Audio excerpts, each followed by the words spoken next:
oduu ammee suuraa akka malee qalbii nama suukanneessu tan addunyaa guutuu gurgureessaa jirtu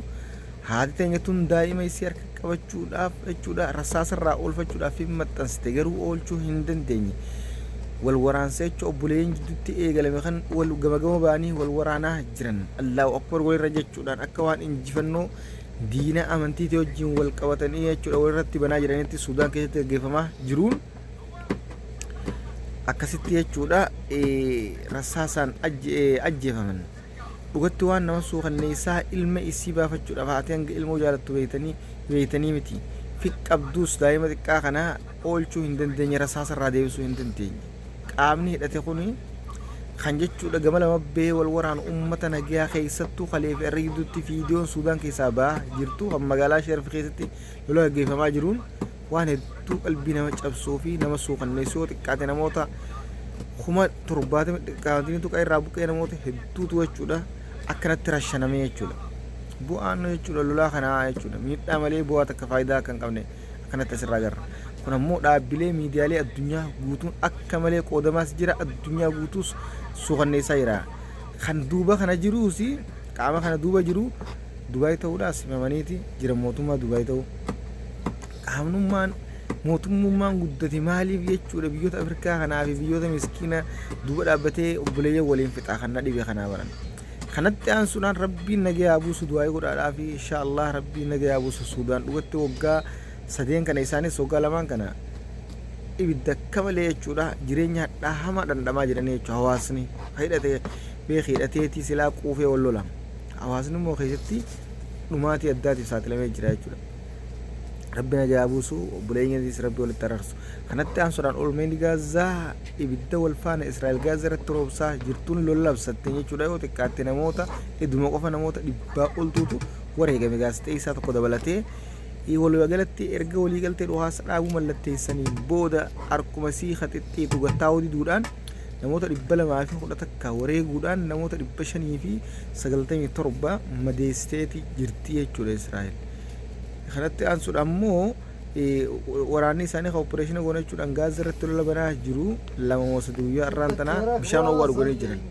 hundi isaanii silaa bishaan owwaa miidhama gartee miti ibidda owwaa laagatti dhuganii hedduu gaariidha ummanni uummata taa'u miti duuba addunyaan asirratti dheengadda waliigalteen lolaa dhaabu mallattoo itti maal jette yaada tokkoonni isin jedhe tagalleen hin jirtu inumaa Paakistaan faan akka jetutti waraana duraan nagaa gaazaa kabachiisuuf gara gaazaatti erguudhaaf karoorfattee kan qabxii 20ffaa Tiraambii haayyaalatte jechuudha ramaduudhaaf keesse akka xumura hin argatiin ministeerri raayyaa ittisa Paakistaan ibsee jiraawu maali bu'aan isaanii Turkii sanoo Maaleeziyaan sanoo onni isaan jechaa turan addunyaan islaamatan ijaarree nagaa kabachiifne yaa tokko illee hin jirtu waliigaltee addunyaa duratti mallatteessan akkamitti Israa'el tana likki galchuu dadhaban kitaaba waliigaltee jiraa miti wallahi uummanni kun agaraanu gubee addunyaanis manni islaamaa kunis garaanu eessan kanatti aansuudhaan inumaa jechuudha Tiraambii bari Israa'el gaazaa waraanuuf yookaan dhoof mirga qabdii jee jechuudha guyyaa kana isa mootummaa Kuuriyaa Kaabaatii fi Iraaniif dawaa qabaaf isaan Iraanumatti haasu guyyaa kana guyyaa irraan tanaa jechuudha Tiraambiis daawwannaadhaaf jechuudha Kuuriyaa Kibbaa oole ammoo Kuuriyaa Kaabaatii wal harkuun yaalaa turuus hin dandeenye fuuldura isattuu jechuudha yaalii misaa'ilaa agarsiisa taasifteen Tiraambii baareessuu dhabde haareessaa oolte kana albuudoota jechuudha Chaayinaa wajjiin Chaayinaan addunyaa guutuu yookaan albuudoota biyyoota gurguddaa jechuudha dhuunfachaa waan jirtuuf kana inni immoo halkanii guyyaa ciisa dhabaa jira Chaayinaa wajjin waliigalteen keenya wal gachuun ni mala jechuudhaanis dubbatee jira amma inni akkamitti jechuudha maallaqa gurguranaatu tana jira miti badhaasa harkatee jira mootummaa Kuuriyaa Kibbaarraayis itti gammaduudhaan badhaasa itti godhatee kanatti seeqee mootummaa jechuudha Kuuriyaa Kibbaa galatoonfate kana jiddumamee mallattoo gurraacha irratti quraan subscribe godhaa galatoomaati jajjabaadha jajjabeessaa gara YouTube'n dhugatti jechuudha laafisaa jirtan jechuudha kana wal waraansa jechuudha gabaabdumatti nagee akkam finne asumarraa sirriitti hojjetanii ammoo waleellaa Israa'el gaazaa irratti amma bifaariyaan eegaltee banaa jirtu kana kan waajjirri Netanyaahuttis labse kana irratti jechuudha balaaleffachuudhaan akeekkachiisa cimaa tokko akeekkachiiftee jirti dhaabuu qabdi Israa'el jechuudha kana gochoota kana jechuudhaan akeekkachiiftee jirti dhaabuu qabdi dhugaadha ammoo daangaa dabruun gaarii miti kanatti aansuudhaan suudiin ammaas istaadiyeema kubbaa miilaa jechuu kan addunyaa haaraa ijaaraa jiraachuu beeksiftee jirti. Bara 2032tti akka xumurtuu fi 2034tti gaha taphattoonni kubbaa addunyaa jechuudha viiyaawardiin achitti waan asitti waan taphatamuuf istaadiyeema gara samii ol dhiyeessuudhaan akka addunyaatti sadarkaa tokkoffaarratti istaadiyeema ijaaraa jirti. waaw waan addaati. qiyaamaan dhiyaachuun bar fagoon jirtu maaliif jennaan hanga namni manneen gamoowwanii fi waa hunda jechuu gara samiitti anaa sirra ol fuudhaadhaan wal dorgomanii olitti samiitti ol kaasnaan kun mallattoo qiyaamaa xiqqoodha jee agarsiisee himee jedhe gamaan keenya alayhi salaatu wasalaam hundaafuu jechuudha piroojeektii ajaa'ibaa hojjetamuu deemaa jechuudha. Kana booda kubbaa yoo achirraa gabbu'es tokko jala taa'ee wal darbu qabaaf. Ati akka addunyaatti jechuudha istaadiyeema guddaa qilleensa gara samii duniyaatti ol dhiyaatu akka ijaaraa jirtu ifatti beeksiftee jirti. Yoo xiqqaate jechuudha birrii doolaara biliyeena halla kaawwamutti dhangalaasaa jirti jechuudha. Kanatti aansuudhaan ammoo mootummaa jechuun Paakistaan guyyaa irraan tana suudii daawwachuudhaan gorsa mootummaa suudii nuu kan namaa bin Salmaan haa galatoomu jechuudhaan galatoonfateeti jira. Akkasii jechuudha isaanis walirra deemanii walaa ziyaaran jabaadhaati wal jajjabee seenan mootummaan suudii silaa beekamaadha. Isaan nagaya jaalatan addunyaa kam keessatti bakka lolaatti hirmaatanii nagaya ammoo uummata miidhameef gama fayyaatiinis ta'ee gama jechuudha waa oongeetiin waa dhabaatiinis ta'u gargaarsaan bira dhaabbachuudha. Wallaahi rabbi suudiin ammallee nagaya buusu olillee haa qabu ammallee ol jenneen jirra guddaadha akka addunyaatti sadarkaa tokko irratti argama nagayni isin jechuudha. Eedanii fi namoota biyyoota kam keessattuu jechuudha gargaarsa isin gootaniif kunu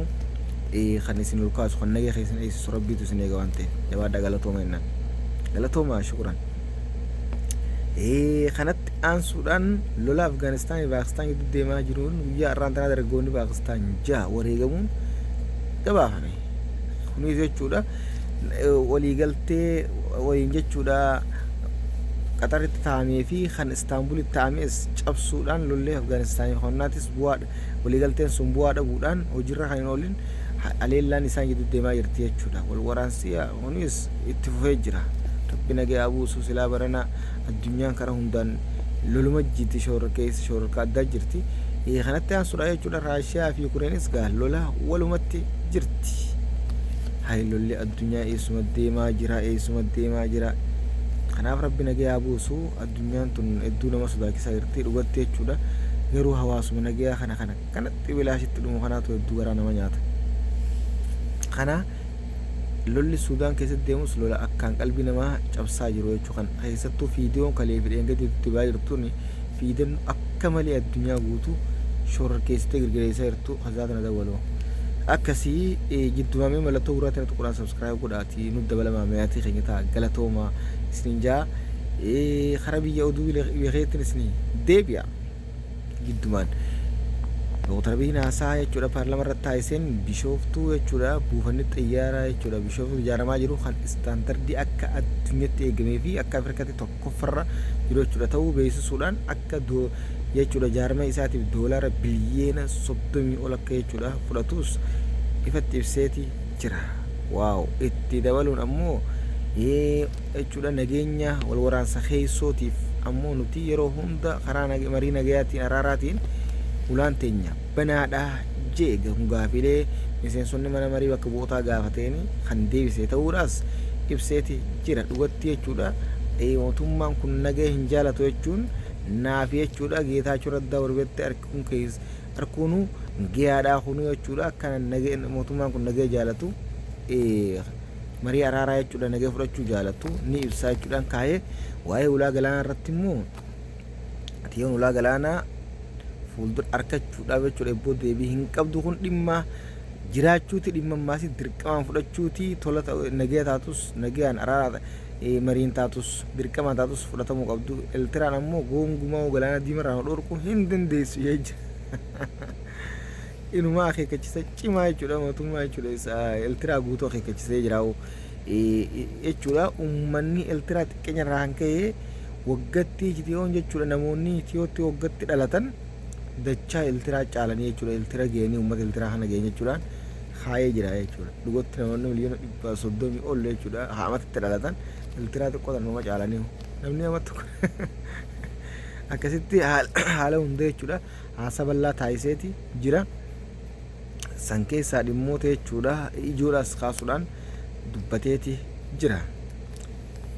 Gara oduulee biratti isin dabarsina. Oduuleen har'a qabna kana fakkaataa kan biraatti nan gola deemtu sharquudhaan facaasaa kan isin odeessu oduu ammeeti. Waa'ee Gaazaatti kanarratti addunyaan maal jetti? Ingidda waliigalteen nagee xumuramu akkamitti Tiraamp deebi'ee yaadasa kun barsiilaa namni umriin gisee deemte sammuunni qooshoo ittiiti waan takka waan dhiisuun beekoo lallaaqu maleedha. Kana kun cunfaa oduu yeroo ammaan tanaati oduu har'a qabna kana fakkaataa kan biraatti kun deemtu sharquudhaan facaasaa subscribe godhaan dabala maamaatii keenyataa galatooma. Assalaamu alaikum warahmatullaahi wabarakaatuh.